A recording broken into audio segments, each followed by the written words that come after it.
No sé si están viendo la pantalla de abajo, sí. Bien, están viendo la pantalla donde está eh,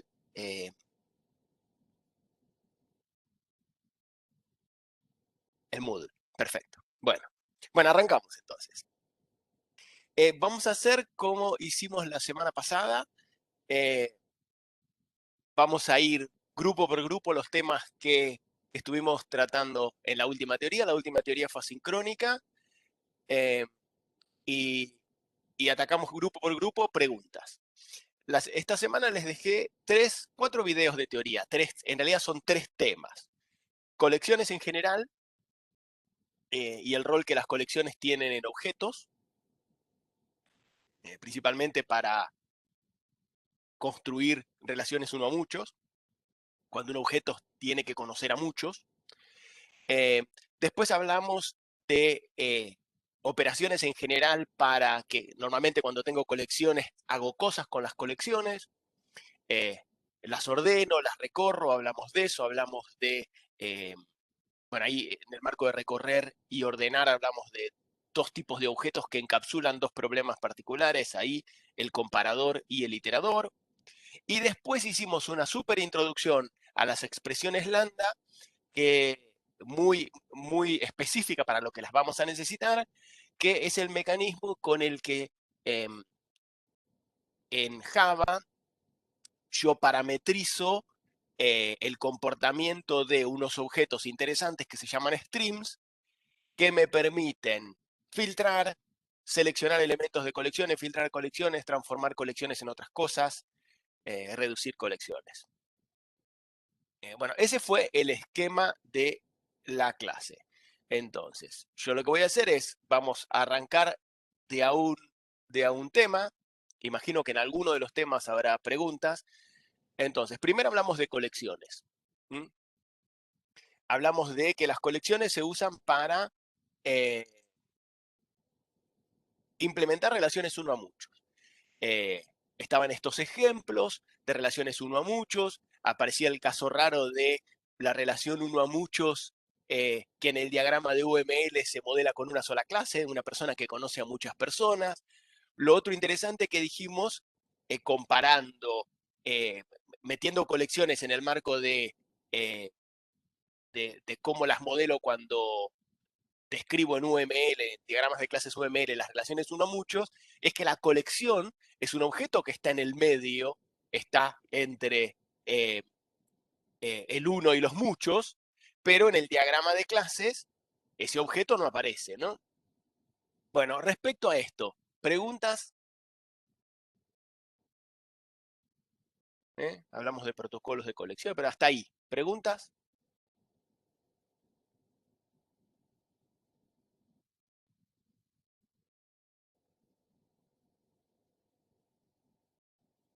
Bueno, después, eh, seguí, seguimos y eh, fuimos puntualmente a ver, lo de colecciones en objetos es independiente del lenguaje en el que yo vaya a terminar programando, eso es así en casi todos los lenguajes orientados a objetos. Eh, y luego nos metimos en puntualmente en qué son las colecciones en Java, qué tipo de colecciones tengo en Java. Eh, y acá lo interesante es que esta librería, este paquete de cosas que tiene, o framework a veces se le llama, de colecciones eh, que ofrece Java, es una combinación de clases concretas de colecciones que termino usando, como ArrayList o Vector o HashSet o TreeSet o HashMap. Eh, Esa es una parte, esos son los objetos que termino utilizando, pero para pensar sobre qué funcionalidades necesito, pienso en términos de interfaces. Digo, acá necesito una lista, acá necesito un set, acá necesito un map. Y eso es lo que utilizo para tipar también mis variables, por lo general.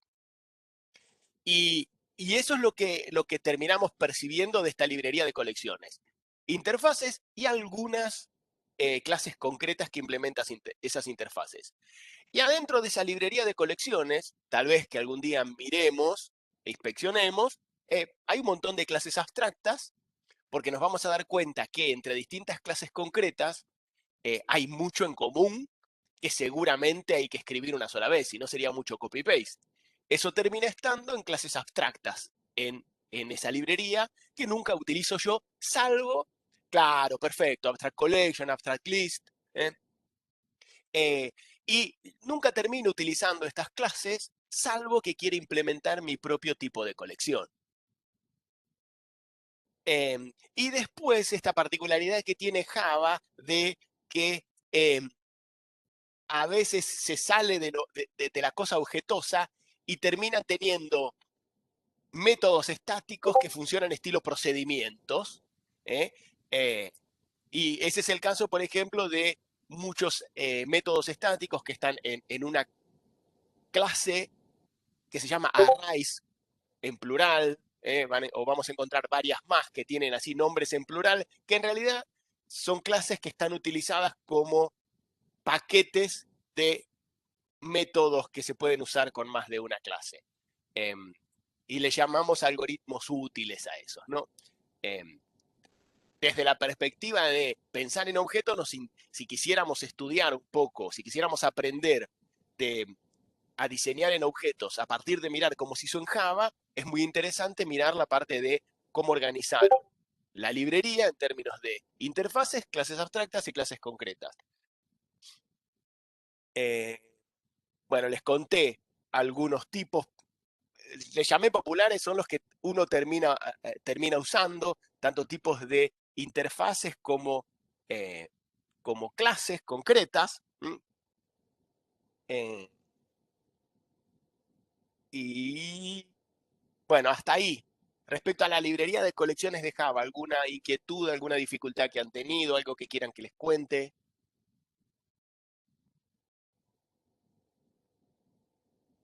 Ah, interesante pregunta. Qué bueno que hiciste porque en el video no pude discutir mucho eso. Eh, lo de los mapas, ¿dónde tenemos mapa? Em,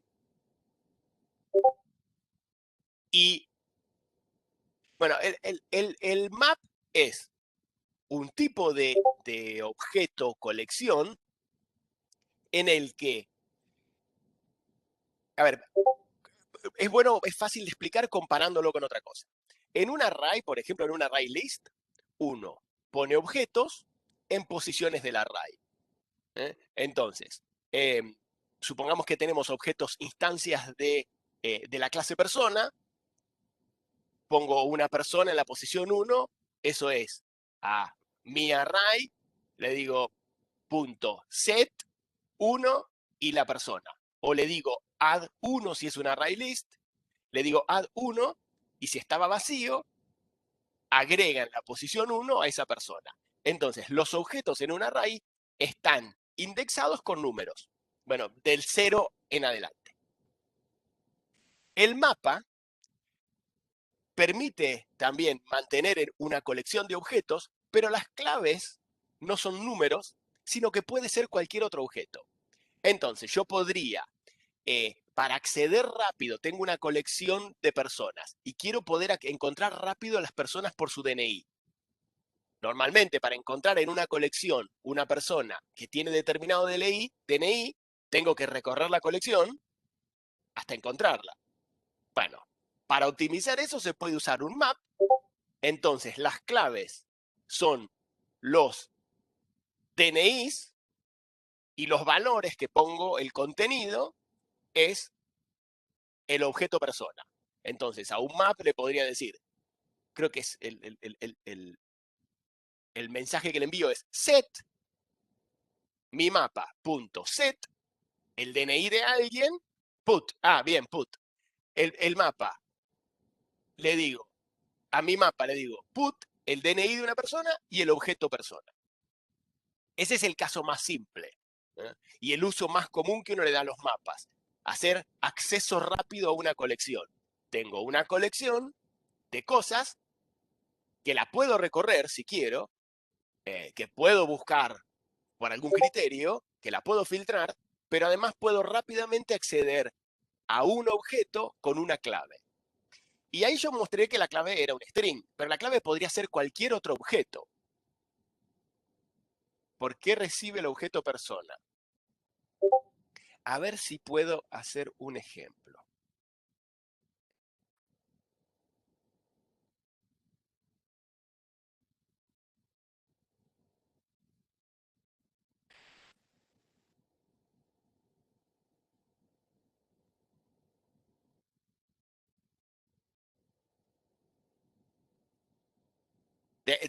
Diego, cerremos con el tema de mapa y después vamos a RightList.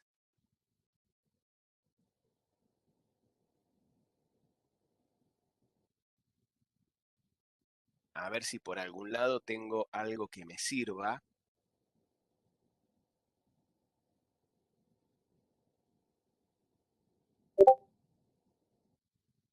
Bueno, voy a cerrar el Discord.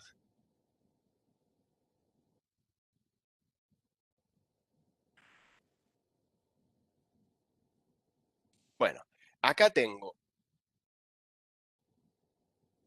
un ejemplo de una aplicación de la que vamos a hablar cuando hagamos el taller de diseño dentro de 3 clases. Y tengo unos objetos que se llaman cinéfilos. Entonces, voy a crear acá una clase.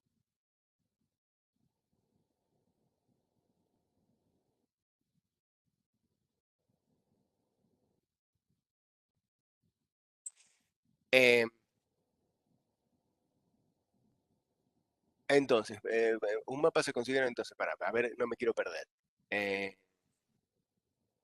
a los mapas a veces les llamamos diccionarios porque tienen esa estructura de... eh,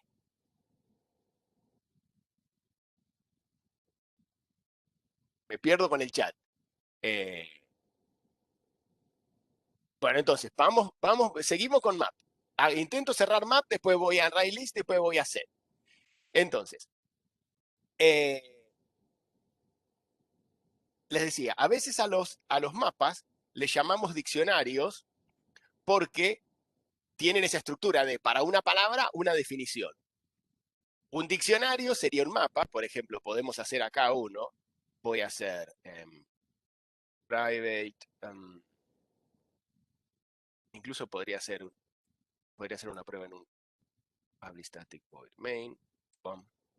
Creo que podría ser una prueba en un método estático, podría decir map, map. String. Profe, Sí. no sé si querés que se vea lo que estás escribiendo, pero se ve el navegador nada más. Ah, porque El PDF. debo haber compartido una aplicación en lugar de una ventana. Bueno, Claro. un No segundo. sé Gracias. si querías que se vea. Compartir. Entonces tengo que detener compartir, compartir, ventana, pantalla 1. Ahora sí. Ahora sí, ¿no? Esperen que tengo que de vuelta para hacer aparecer el chat. Sí, sí. Bueno, entonces, estamos hablando de map. Entonces, ahí tengo un mapa que le voy a llamar diccionario para hacer el ejemplo. Digo new map. Tira, no, mentira, no quise hacer eso. New hash map. Hash map. Y entonces, en ese diccionario hago cosas como diccionario. Dijimos que era put en Java, un lenguaje OO.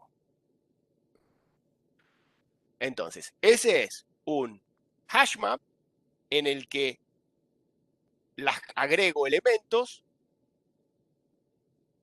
las claves a las cuales asocio los elementos van a ser, en este caso, strings, y los valores que voy a poder recuperar van a ser strings. Si quiero obtener eso, digo get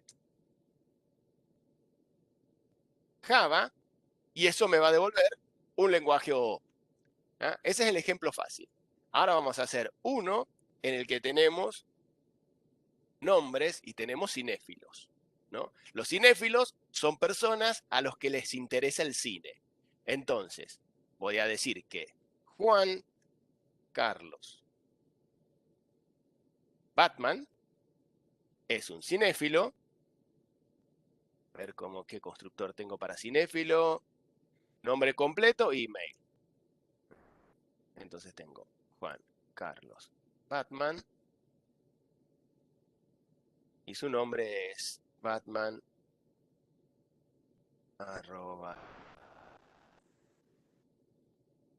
@wayne.com. Ejemplo, para decir una tontera, ¿no? O sea, entonces, o podríamos hacerlo por DNI, que es el ejemplo que les dije hoy. 22 45 2 3 4 5 6 7 8. Ese es el DNI de Juan Carlos Batman. Entonces, ahí estoy armando un mapa que uno lo podría pensar como este objeto conoce muchas personas. En el diagrama de clase, esto lo dibujaría como el objeto pruebas. Bueno, en este caso no es una variable de distancia, ¿no? Pero el objeto pruebas está relacionado con muchos cinéfilos y la forma en la que lo termino implementando es, en lugar de con un array list o con una lista o con un set, es con un hashmap, porque yo quiero que se pueda acceder rápido por ID a esos objetos personas. Bueno, entonces, cosas particulares que tiene un mapa. Bueno, primero que el mapa uno lo entiende. Por ejemplo, si esto hubiese sido, vamos a hacer algo interesante para darle un poco más de semántica. Vamos a decir que esto fuese una clase, acá es control shift R, no. Entonces esto es factor. Vamos a renombrar esta clase, le voy a llamar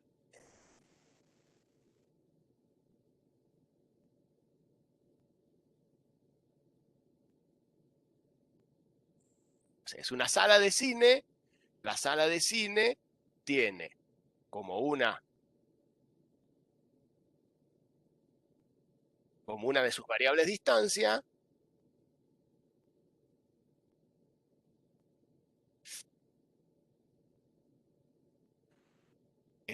este método static. Esto no tiene mucho sentido si fuese la sala de cine, ¿no? Pero entonces, mirando solamente esto, lo que digo es, en mi diagrama de clase yo dibujaría la clase sala de cine conoce muchos cinéfilos. Es una relación 1:mucho entre sala de cines y cinéfilo. Y luego yo lo implemento con un mapa porque el implementador de sala de cine decidió que era interesante poder acceder rápido a los cinéfilos por su DNI.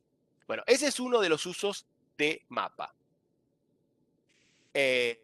Bueno, entonces, y una cosita más es, la clave, yo estoy decidiendo que sea un string, pero podría haber sido cualquier otra cosa, podría elegir cualquier otro objeto. Podría asociar, por ejemplo, a los cinéfilos por la sala en la que están. Entonces, la clave sería una sala de cine. Y acá viene el warning que les tengo que hacer. A veces, cuando uno se acostumbra a usar mapas, los termina usando para asociar un objeto con otro. Digo, ¿quién es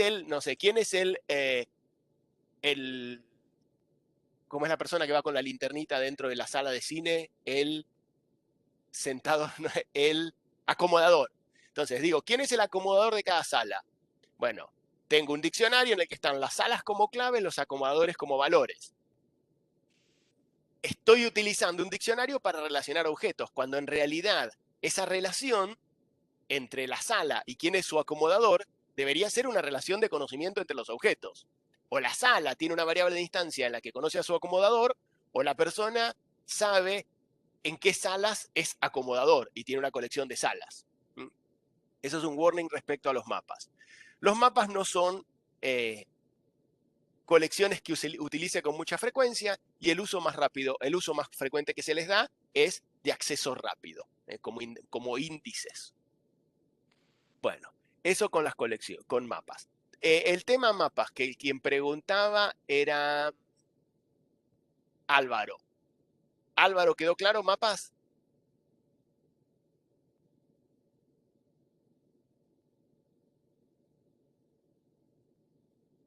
Bueno, listo.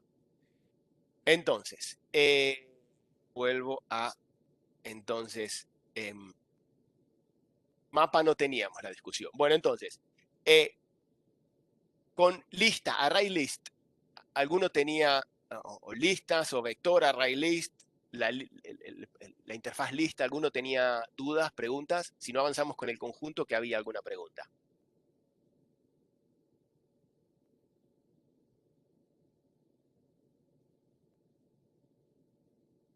Ah, la dimensión física. Dimensión física, Diego, te referís a el tamaño. Tanto array list como vector son de tamaño variable. Crecen a medida que uno les agrega elementos. Adentro, dependiendo de su implementación, tendrá alguna estructura que utiliza para mantener los elementos. Podrías pensar que adentro el array list está pensado como una lista enlazada, o que el array list en realidad adentro tiene un array de tamaño fijo. En Java existe el array como estructura de datos. Podrías pensar que el array list adentro está implementado. Digo adentro. La persona que definió la clase ArrayList, le definió variables de instancia donde guarda los elementos, ¿no? Donde termina guardando las cosas.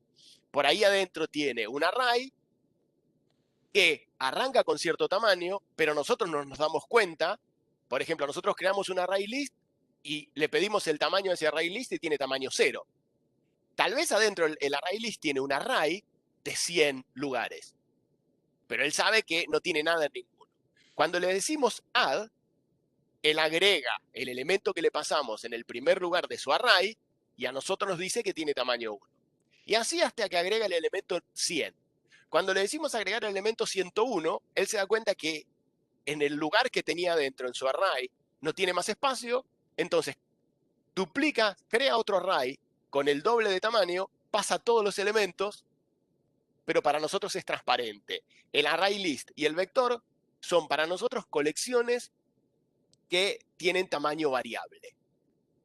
Uno, les conté eso de que adentro hay alguna estructura para guardar los objetos que tiene un tamaño, porque creo que tanto array como vector uno puede jugar con el tamaño inicial de esa estructura interna y con cómo crece, si uno quiere hacer optimización. Pero no es algo que en objetos 1 nos vaya a preocupar eso. Ah, perfecto. No es algo que a nosotros nos vaya a preocupar eso. Eso es un tema, sí, interesante para estructuras de datos. Para nosotros, las colecciones son mecanismos para relacionar objetos. Bueno, ArrayList está.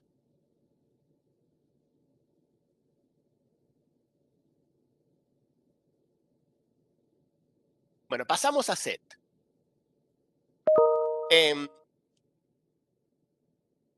Un ArrayList es una colección a la que yo puedo, digo, vamos a hablar de set, pero primero voy a hacer como hice con map. Voy a contar ArrayList a partir de su diferencia con algo que conocemos. Voy a explicar set a partir de su diferencia con algo que conocemos, que es el ArrayList. En un ArrayList, nosotros agregamos elementos diciéndole al ArrayList, enviándole el mensaje add. O también podemos, en un lugar particular que sabemos que esa ArrayList tiene, por ejemplo, si sabemos que el ArrayList ya tiene tamaño 10, podemos poner algo en la posición 2 diciéndole put. put o set. Nunca me acuerdo cuál es el. A ver, acá, siempre me olvido el protocolo. De la ArrayList creo que es add. Add es add y con el segundo parámetro. A ver, eso, ¿dónde me puedo Claro, fijar eso? A ver, ¿dónde se fijaría en en la eso? documentación de Oracle, ¿no? A Sí, de ver, Java. array, Buscas array ArrayList list, Java y listo, ya te sale. array list, Java. Y también está el código fuente de las clases, eso me encanta mirarlo. Excelente, excelente. Si miran el código fuente, se van a dar cuenta cómo está implementado. Entonces tengo el add sin índice y el add con índice, ¿no? Ahí está. Bueno, entonces, volvemos. Le puedo decir a una array list, add 3, algo, ¿no? Y pone algo en la posición 3 que tiene que existir. Bueno, y entre las cosas que le puedo decir al array, yo le puedo decir add sin posición y enviar 2 o 3 veces el mismo objeto. Es decirle, creo una instancia de persona y con esa misma instancia de persona le digo a un array list, add 3 veces. Quiere decir que ese objeto persona va a estar 3 veces en el array. Si el array list estaba vacío, va a estar en la posición 0, 1 y 2. A veces queremos asegurarnos de que que las cosas en una colección están una sola vez. Que si las agregamos y ya estaban en la colección, no la volvemos a agregar. Con un array list, ¿cómo haríamos eso? Bueno, antes de agregar, recorreríamos el array list para asegurarnos que ese objeto no está. Y si no está, le decimos add al array list. El set ya resuelve eso. El set, cuando vos le envías el mensaje add, chequea que el objeto no esté. Si el objeto ya está, no hace nada. Si el objeto no está en el set, lo agrega.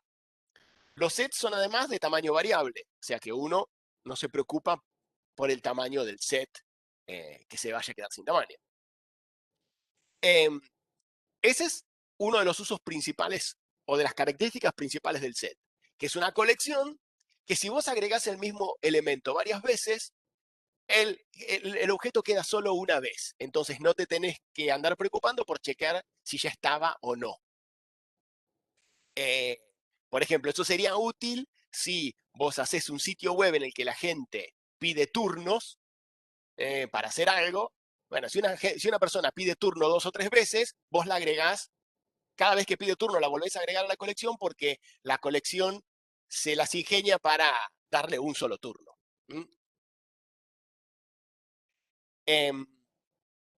Esa es una de las características del set. La otra característica del set es que, por cómo está implementado, le resulta muy fácil responder a si un elemento está adentro del set. Este mensaje contains. En un array list, si nosotros enviamos el mensaje contains a un array list, el array list no tiene otra forma de responder que se fija en todas sus posiciones a ver si está el objeto que le mandamos como parámetro. Y a veces llega hasta el final. Si tenemos tanta mala suerte como la ley de Murphy, si el elemento que le preguntábamos era el último de la colección, el último del array list, y se recorrió todo. Los sets están implementados para hacer rápido ese chequeo. Y tenemos dos variantes, la que hace un árbol ordenado, como el que vieron en estructura de datos. Entonces, cuando al set le preguntamos, che, ¿este elemento está? Se empieza a recorrer, porque sabe si este elemento es mayor que tal otro, entonces busco para acá, si no busco para allá, para tal parte del árbol. Esos son los sets que están pensados como árboles. O tenemos otro set, que es el set que usa una función de hash, que es algo que todos los objetos saben responder, el mensaje hash, y que da un número único para ellos. Y ese número es lo que una tabla de hash, un hash set, utiliza para saber a dónde ir a buscarlo rápido sin tener que recorrer todos los elementos. Esa es la segunda característica que tienen los sets. Y junto con esas características, que son cosas interesantes que tienen los sets, aparece una que a veces uno no, que no es lo que uno busca con un set, que es los sets, en los elementos en los sets no tienen posición. Entonces yo no puedo decir, dame el cuarto elemento, porque en el set los elementos no están ordenados. El set es el reflejo del concepto de conjunto de la matemática. No tiene un orden, no tienen posición los elementos. Eso quiere decir que si yo quiero una colección en la que quiero poder recuperar un elemento o quiero saber en qué posición está un elemento, el set no me sirve. Sí me sirve cuando quiero, con poco esfuerzo, evitar que se me dupliquen elementos en alguna colección o quiero ser eficiente en preguntar, ¿este está dentro de la colección? Preguntaban recién si los elementos en un set deben ser de la misma clase. No, en general, para todas las clases de colecciones, los elementos no es necesario que sean de la misma clase, pero tiene que ser posible identificarlos a todos con un mismo tipo. ¿Y por qué es esto? No tiene que ver con que las colecciones no puedan tener elementos sin saber de qué tipo son, porque yo podría generar una colección de las que quiera y decir, las cosas que están adentro son de tipo object, y puedo meter lo que se me cante ahí adentro. Si fuese un hash set, no hay problema, puedo poner cualquier cosa que, que, que entienda el mensaje hash, que todos los objetos lo entienden. En el caso de un tree set, bueno, tiene que ser cualquier cosa que sea comparable, ¿no? Para lo cual yo puedo implementar un comparador. Pero el problema de meter cosas mezcladas en la colección, el problema de meter cosas mezcladas en una colección es cuando la saco. Cuando yo hago un get o recupero un elemento, recorro una colección, si yo no tengo un tipo único para tratar a todos los elementos de la colección, lo que voy a sacar de la colección va a ser de tipo object. Su tipo va a ser el que define la clase object. Y a partir de ahí, el compilador no va a saber qué mensaje se le puede mandar a ese objeto. Entonces me voy a ver forzado a, con una técnica que se llama typecast, decir cada vez que quiera enviar mensaje a un objeto que saqué de la colección, de qué clase es, haciéndome yo responsable del chequeo ese. Es algo que ya no se hace, creo que nunca lo vieron ni lo van a ver. Por lo tanto, siempre que meto elementos en las colecciones, o son elementos de una misma clase, así ya sé de qué clase es lo que saco, o son elementos de clases que implementan una misma interfaz. Entonces, lo que sale de la colección no sé de qué clase es, pero sé que es de tipo la interfaz con la que yo declaré el set. Y a partir de ahí, aunque yo no sepa de qué clase es el objeto que saqué, sí sé qué mensajes le puedo mandar, los de la interfase. ¿Se entendió eso? Y por algún lado me preguntaban. Y Diego, lo de tu pregunta de. Ah, listo, Diego, perfecto. Bueno.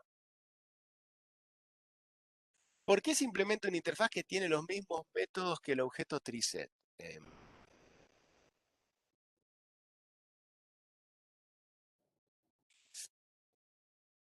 dijiste, te diste cuenta de la propia pregunta. Claro, para poder, cuando vamos a notar que hay interfaces que son muy simples en Java, interfaces que tal vez las implementa una sola clase, o al menos nosotros conocemos una sola clase que lo implementa. ¿Por qué pasa esto? Bueno, lo que uno entiende cuando empieza a trabajar en lenguajes que tipan a partir de interfaces es que las interfaces te permiten desacoplar los tipos de las cosas, los tipos de las variables, de las clases que utilizás para implementar esos tipos. Entonces, aun cuando tengas una sola clase de conjunto que implementa la interfaz sorted set, no sabés si a futuro no va a haber otras implementaciones interesantes. Entonces, vos querés que los programadores tipen sus variables con la interfaz sorted set y por ahora siempre van a instanciar treesets, pero en algún momento pueden instanciar otra implementación de la interfaz sorted set, y todo el código que dependía de la interfaz no hay que tocarlo. Solo hay que tocar, claro, ponele, ¿no? Entonces, solo hay que tocar la liñita donde se hacía el new treeset. Ahora hay que hacer new árbol B. Pero todo el código que seguía dependía de la interfaz sorted set, que ahora le implementan 2 clases. Bueno, colecciones fue eso. Ahí les hice una aclaración interesante, porque es una particularidad de objetos 1, que a medida que avancen en la carrera van a encontrar otras alternativas. Les dije, en objetos 1 vamos a ver las colecciones en 2 lugares. Uno es el lugar tradicional de las colecciones, que es para relaciones uno a mucho. Por ejemplo, el negocio tiene muchos productos. Eso quiere decir que negocio va a tener una variable de instancia productos, que va a ser un set, un array list, algo, un map de instancia de producto. Ese es el uso principal de las colecciones. Lo siguiente que van a notar, y lo van a empezar a notar a partir de la clase que viene con Roxana, es que vamos a empezar a hacer programitas un poco más interesantes. Por ahora vienen trabajando con 2 objetos, un objeto, que se mandan mensajes entre sí. Vamos a empezar a hacer pequeños sistemitas. Sistemitas en los que uno agrega, por ejemplo, en la empresa de pedido, uno agrega negocios, uno agrega productos. Como que tienen una mini base de datos estos sistemas que vamos a hacer. Como no vamos a utilizar bases de datos para guardar las cosas, ni archivos, no vamos a usar persistencia, nuestras pruebas van a funcionar cuando las corremos, se van a cargar los datos y después cuando el programa termina se pierde todo. Lo que vamos a utilizar para guardar esos objetos que normalmente uno tendría en una base de datos, en este caso todos los negocios y todos los productos, para eso vamos a usar colecciones también. Entonces, vamos a encontrar que hay algún objeto, en este caso, la estrategia que pensamos fue, bueno, hay un objeto que le llamamos empresa de pedidos, el objeto sistema empresa de pedidos, que tiene colecciones con lo que a nosotros nos interesa. Es como que ese objeto es el punto de entrada para ir a buscar el resto de los objetos. Esta es una técnica que van a ver. Después, cuando hagan el taller conmigo, vamos a ver otra técnica más. Lo interesante a pensar acá, digo, y les conté eso, porque a veces hace ruido tener estas colecciones, porque donde empiecen a trabajar con alguna tecnología en algún proyecto, se van a dar cuenta que eso desaparece, y esas colecciones se transforman en consultas a algunos objetos que les llamamos repositorios, que encapsulan de dónde salen esos primeros objetos, o dónde están guardados los objetos que creo. A veces pueden estar guardados en, por ejemplo, una base de datos relacional, que cuando yo le digo a ese repositorio, dame todos los negocios, consultan la tabla, construye los objetos y a mí me devuelve objetos. Y yo no me di cuenta cómo estaban guardados. Federico, tenías una pregunta. Hola, sí, ¿se escucha bien ahí? Perfecto.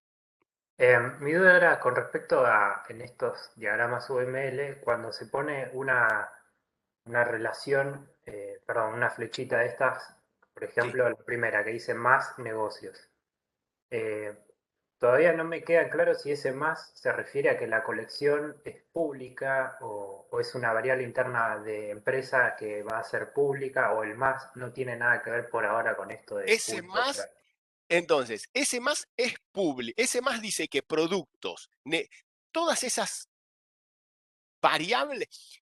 Entonces, la flecha normalmente tiene 2 etiquetas. Puede tener 3. Nosotros trabajamos con 2 etiquetas. Del lado que está, y se lee, cuando yo termine implementando eso en mi lenguaje de programación, se lee como empresa de pedidos tiene una variable de instancia productos en las que hay muchos productos. Así se termina implementando. Negocio tiene una variable de instancia productos donde hay muchos productos. Y ese más es visibilidad. Entonces, lo que estoy diciendo en ese diagrama es que este tiene una variable, voy a este caso, que negocio tiene una variable de instancia productos que es pública. O sea que eso ya lo tengo que cambiar. Porque lo que le estamos diciendo a ustedes es, no existen las variables públicas. Entonces ese más ya lo tengo que corregir. Pero además quiere decir eso. Una cosa que vamos a ver cuando todavía no estamos mucho en UML. ¿Qué significa en el traducir de UML a implementación cuando tengo las dos etiquetas? Porque yo acá les estoy diciendo, bueno, para negocio, esta flecha quiere decir que negocio tiene una variable de instancia productos en la que hay una colección, porque es muchos, de producto. ¿Y negocio acá qué quiere decir? Bueno, querría decir que un producto conoce al negocio si la relación fuera en las dos direcciones. En este caso yo estoy diciendo, el que conoce es negocio. Negocio tiene la variable de instancia en la que conoce a los productos. Un producto no conoce a los negocios, porque la flecha no va para los dos lados. Esta etiqueta de acá se trae de etapas previas del diseño en la que todavía uno no había decidido en qué dirección iba la relación. ¿Quién conocía a quién? Por ahora dejen ese paréntesis ahí, lo van a discutir en las próximas 4 semanas con Roxana y conmigo. Me preguntaba, Federico, ¿eras vos el que me preguntabas? ¿Quedó la respuesta? Sí, perfecto, gracias. Me lo Gracias. preguntaba porque, digamos, como que en varias imágenes ya viene apareciendo en la materia como que son variables públicas, pero nada, me Cada vez que vean eso, asuman que nos equivocamos. Porque no hay variables públicas. Pero la razón por la que se nos escapan es porque dependiendo del editor que estamos utilizando, cuando vos decís nuevo atributo, te lo pone como público. Y si no nos acordamos de ir y cambiarlo a privado, nos queda como público. Nosotros como regla en la materia decimos no hay variables de instancia pública, porque eso es invitar a romper el encapsulamiento. Claro, perfecto. Era eso mismo lo que me generaba a mí la duda. Sí. Bárbaro, Sí, gracias. van a ver que se nos escapan algunas cositas de esas, pero está bueno que las pregunten. Bueno, entonces seguimos. Bueno, les conté de... ya estuvimos charlando un poquito de esto de los tipos de las colecciones y eso tiene que ver, por ejemplo, con este concepto de polimorfismo, ¿no? Normalmente, cuando yo meto en una colección un montón de objetos, es porque creo que tienen algo en común para estar en una misma colección. Y probablemente más adelante en mi código termine recorriendo la colección y mandándole un mensaje a todos, el mismo. Por eso yo busco que lo que meto dentro de las colecciones, aunque sea de distintas clases, sea polimórfico respecto a algo. En lenguajes tipados, yo tengo que decir, son polimórficos respecto a esto y lo digo con una interfaz. En lenguajes no tipados, meto lo que quiera en la colección y después tengo que tener yo asegurarme de que cuando le envío un mensaje a todos los elementos de la colección, todo lo que metí es de clases que implementan ese método. Bueno, seguimos. Después hablamos de cosas sobre colecciones. Y arrancamos fácil con los comparadores. De esto lo interesante, hubo una pregunta en el Moodle esta semana, espero, no me acuerdo de quién era, si la persona que preguntó está, por ahí puedo contestarlo, podemos ver si quedó claro. Bueno, vayan pensando, si no, preguntas, si tienen dudas sobre comparadores o iteradores. Lo teníamos acá, consulta de teorías. Nicolás, no sé si Nicolás está. Nicolás preguntaba, no había quedado claro cómo era el tema del comparador, ¿no? ¿Qué pasaba con ese objeto comparador? ¿Quién le decía al comparador compare? Supongo que eso habrá quedado claro con la explicación que di en el Moodle. ¿Quieren que aclare algo más respecto a comparador? A ordenar colecciones. Esa es una forma de ordenar colecciones. También hay, si no me equivoco, arrays, esa clase arrays tiene también el mensaje sort, que creo que le pasa una colección como parámetros, algo así, y lo ordena. Debe haber otras formas de ordenar. Les contesta, claro, es un método estático. Les contesta porque era la más interesante, ¿no? Es la colección, se sabe ordenar. Ah, mira, collection source y array source. Entonces, probablemente lo que una colección, digamos, hay algo en común entre el collection sort y el sort que está implementado en una colección en particular. Debe haber alguna cosa ahí de implementación. Yo les conté esta versión de una colección entiende el mensaje sort porque nos parece interesante como estrategia de diseño que la colección se sepa ordenar, pero que sea responsabilidad del que usa esa colección, decir, bueno, pero usa este criterio de ordenación. Y ese criterio de ordenación se modela en un objeto, que es este objeto comparador. Y luego hablamos del iterador, que es de vuelta la misma idea. Es recorrer colecciones, tiene, bueno, todas estos ruidos que les cuento en el videíto, y la forma interesante de resolverlo fue que las colecciones nos devuelvan un objeto que sabe recorrerlas. Es este objeto iterador. Cada colección nos devolverá un objeto de una clase diferente, porque es un objeto hecho para que la sepa recorrer a ellas. Entonces el set nos devolverá un objeto que sabe iterar sets, porque para iterar los sets no podés usar la posición, porque no tienen posición. Entonces, de alguna forma, ese objeto que nos devuelve un set, que no sabemos de qué clase es, lo único que sabemos es que implementa la interfaz iterator, sabe recorrerla.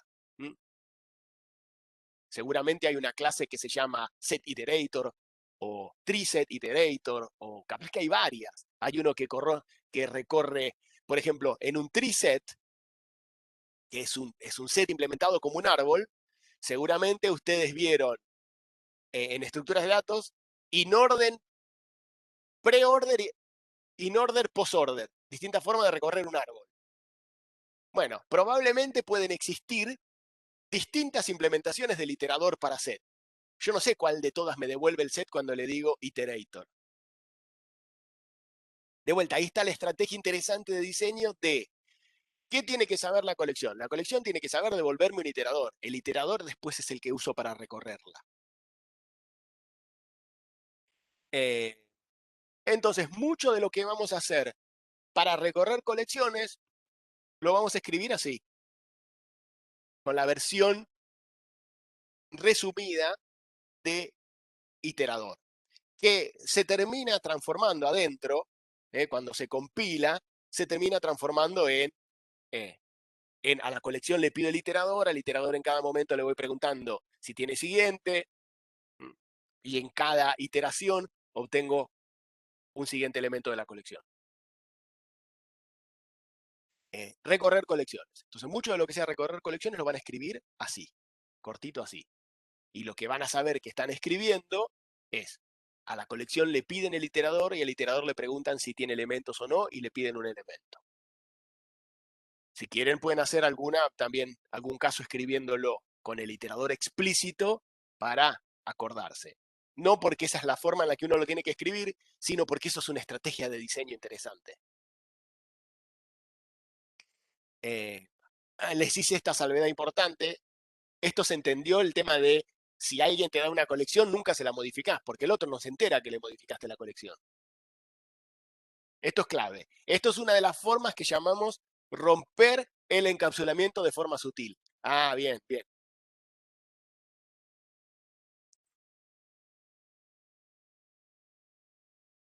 Bueno, y después fuimos... Bueno, a veces pregunta Diego si no sería mejor mandar una copia. En realidad estás diciendo devolver una copia, ¿no, Diego? Estás diciendo cuando te piden una colección... Claro. Bueno, devolver copias de las colecciones es una técnica defensiva de programar. Hay en Java, ahora en este momento no me acuerdo, hay una forma de envolver las colecciones en una capa que las hace inmutables. Entonces, en lugar de hacer una copia de la colección, yo lo que hago es, antes de devolvértela, le digo, la envuelvo en un inmutable, te devuelvo la colección, y vos te pensás que tenés la colección que tenía yo. Le podés mandar los mismos mensajes, todo. Pero en realidad, cuando quieras modificarla, explota. ¿No? Alguna cosa sí hay, una técnica así. No nos vamos a preocupar por eso. Nosotros nos vamos a preocupar por saber que no modifica una colección que es de otro.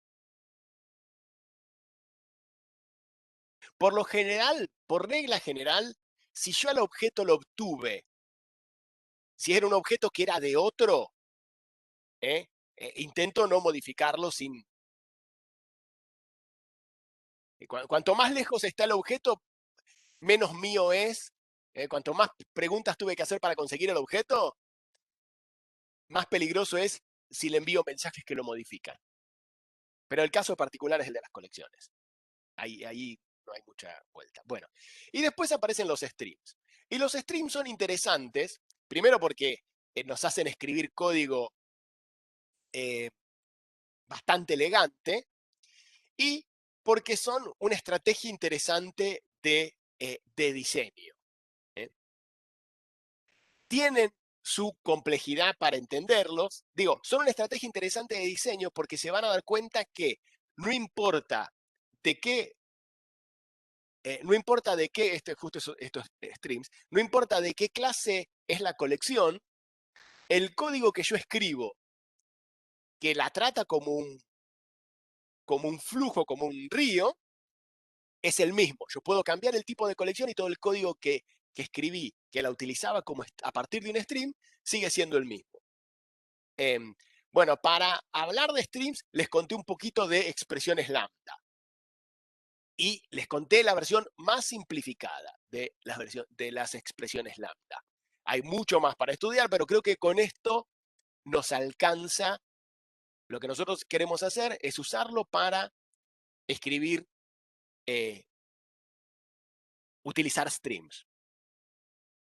Y entonces, para streams les conté la idea de los pipelines,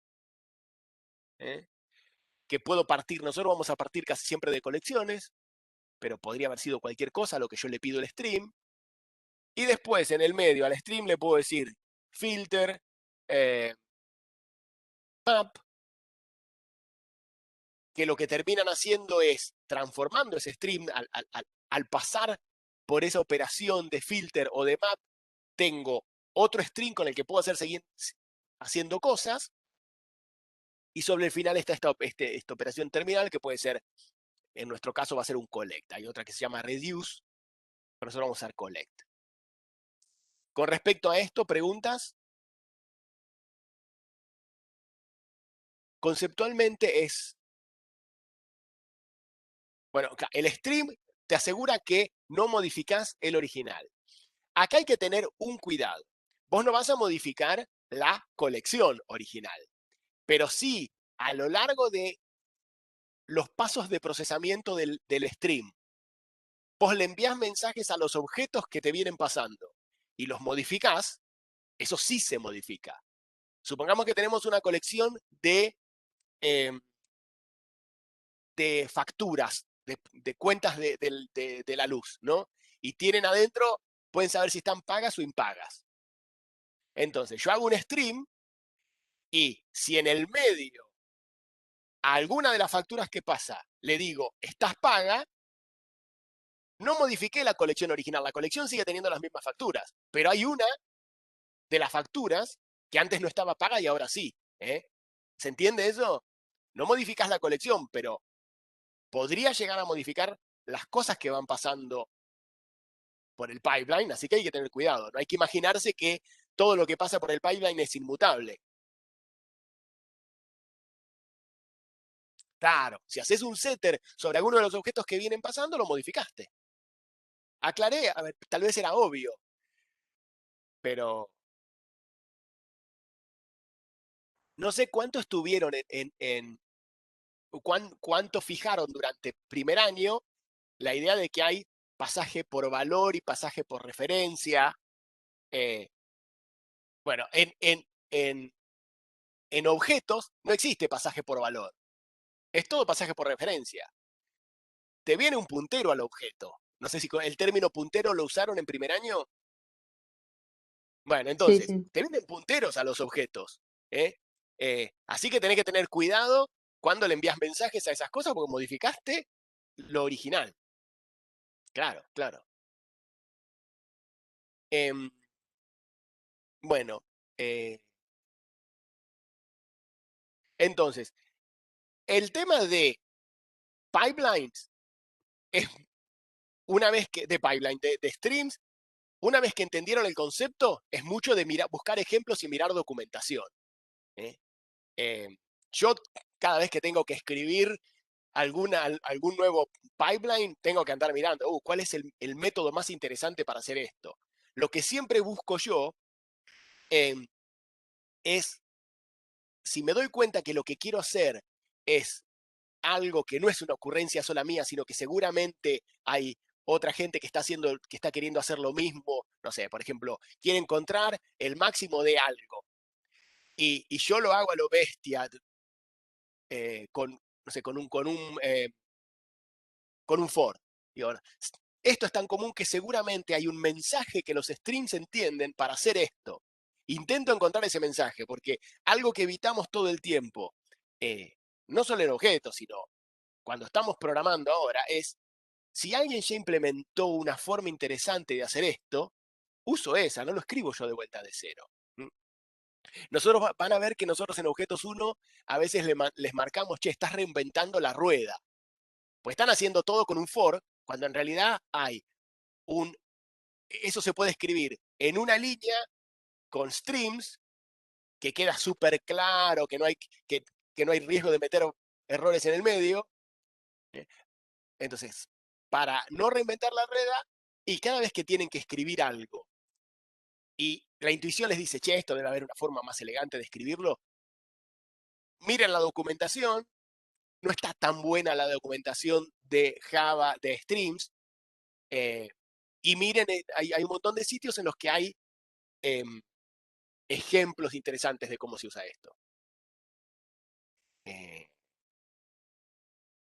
Bueno, y lo otro que les decía respecto a un valor agregado que tiene este tema de colecciones, es esta estrategia de diseño que vemos que se aplicó una y otra vez, que es encontrar cuál es la dificultad de implementación que había, que era lo feo, esos fors que eran todos iguales, copy-paste, y decir, che, ¿esto cómo lo puedo encapsular en un objeto? Y de ahí sale, o en un método, sale el método sort, el objeto comparator, el objeto iterator, salen los streams. Esa técnica de, acá veo repetición, esto no lo puedo encapsular en un método, no lo puedo encapsular en un objeto, es una estrategia que uno tiene que ir intentando emular. Y acá en colecciones veíamos varios ejemplos interesantes. Bueno, y eso fue la clase de esta semana. ¿Les quedó alguna cosa más?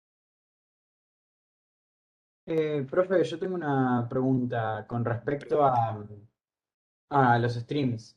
Que dentro del stream es más, creo que es específicamente del map de los streams, ¿no?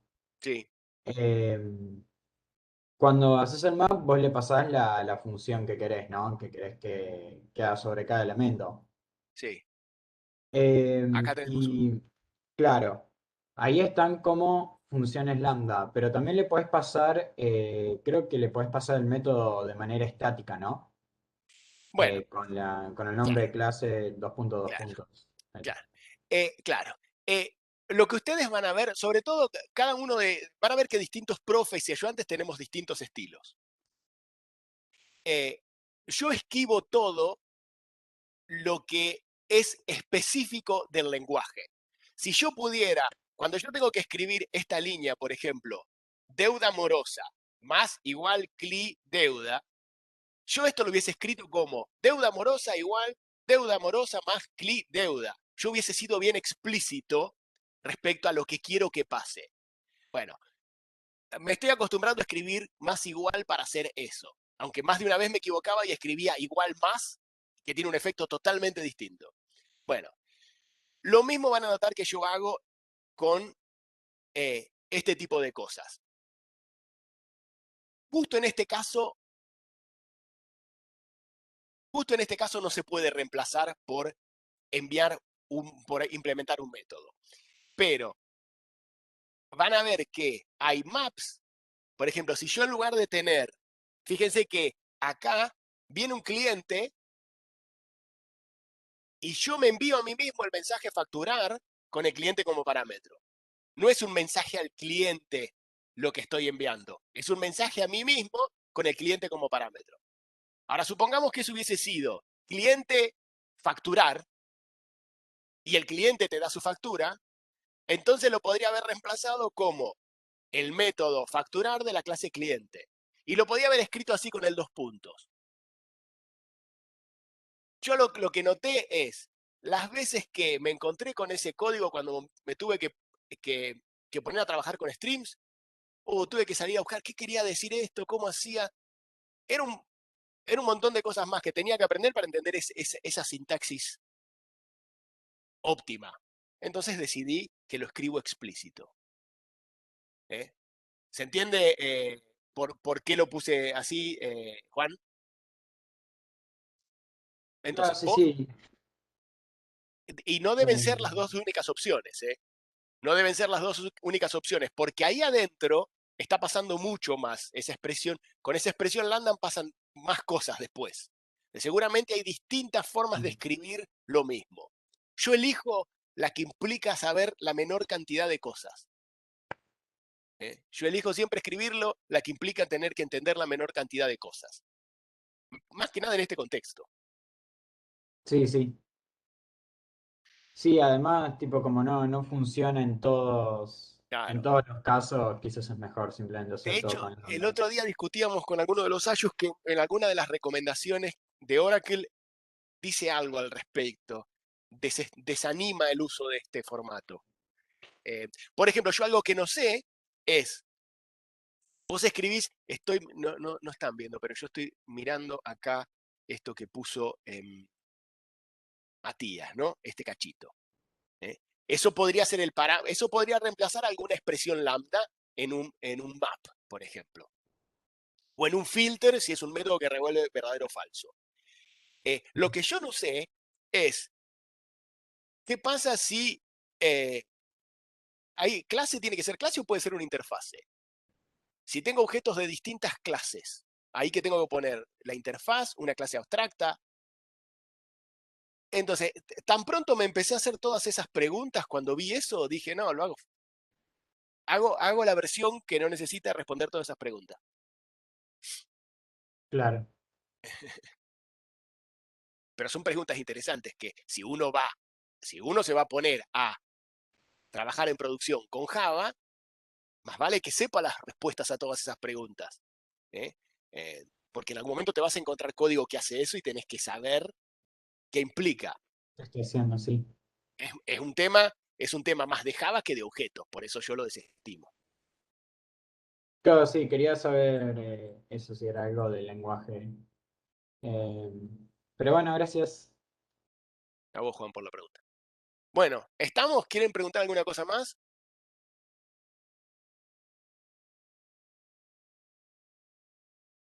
Bueno, entonces, ahí apago la grabación.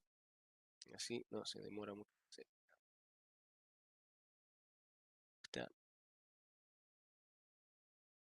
Dejo de compartir y ahora sí apago la grabación.